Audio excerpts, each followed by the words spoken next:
গোপীবল্লভপুরে আশুই গ্রামের শীতলা মায়ের মন্দিরের ৭৫তম বর্ষপূর্তিতে বর্ণাঢ্য অনুষ্ঠানের মাধ্যমে মায়ের পাথরের মূর্তি প্রতিষ্ঠা করা হলো।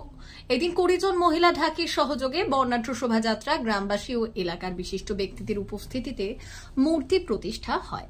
এই আশুই গ্রামের শীতলা মায়ের মন্দিরে মূর্তি প্রতিষ্ঠা উপলক্ষে ১১৮ জন মহিলা শোভাযাত্রা সহকারে সুবর্ণরেখা নদী থেকে জল এনে মূর্তি ও মন্দির শুদ্ধিকরণ করেন। তারপর নতুন মূর্তি প্রতিষ্ঠা করা হয়। এই উপলক্ষে দুদিনের নামযজ্ঞ অনুষ্ঠানের আয়োজন করা হয়েছে। প্রথম দিনের অনুষ্ঠানে উপস্থিত ছিলেন শ্রীপাঠ গোপীবল্লভপুরের মহন্ত মহারাজ কৃষ্ণ কেশবানন্দ দেব গোস্বামী এবং গোপীবল্লভপুর থানার আইসি কার্তিক চন্দ্র রায় সহ অন্যান্যরা।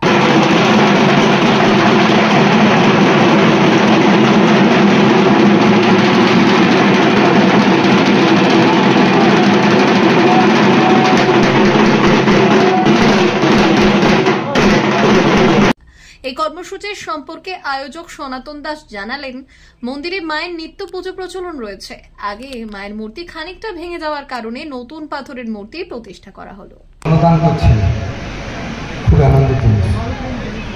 আমি আশা করব এই ছোটখাটো মাধ্যমের দ্বারা আমাদের সকলে শুদ্ধ মন নিয়ে মা শীতলার কৃপা পাওয়ার জন্য এগিয়ে আসুন।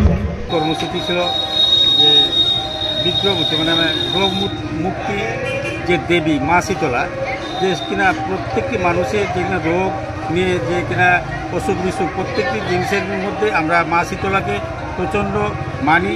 সেইভাবে আজকে আমরা রোগ মুক্তি দেবী মা শীতলার পুজোয় আজকের থেকে শুরু করলাম। এই পুজো চলবে আগামীকাল পর্যন্ত। সেই মূর্তি স্থাপন মানে আমরা উড়িষ্যা থেকে পাথরের মূর্তি নিয়ে এসে আজকে সেই মা শীতলা, মা মনসা এবং আমাদের মা তারিণী মূর্তি স্থাপন করলাম আমাদের আশুই গ্রামের মানে শীতলা মন্দিরে। এখন আমরা যে আজকে যে স্থাপন করার আগে ১১৮ কলস সুবর্ণরেখা নদী থেকে মহিলাদের নিয়ে এবং মহিলা ঢাকিদের নিয়ে সুন্দরভাবে প্রসেশন করে সারা গ্রাম শুদ্ধ ঘুরিয়ে সুন্দরভাবে আমরা মানে মাকে স্নান করে গঙ্গা জলে স্নান করে প্রতিষ্ঠাতা করেছি। এই যে মহিলা ঢাকি এ কোথা থেকে আনা হয়েছিল? এটা ২০০ গ্রাম মানে ২০০ গ্রাম থেকে এসেছেন। খুব সুন্দর করেছেন ২০ জন মহিলা দিয়ে। আমরা আজকে খোল কীর্তন এবং ২০ জন ঢাকি মহিলা দিয়ে আমরা ঠাকুরকে প্রতিষ্ঠাতা করব।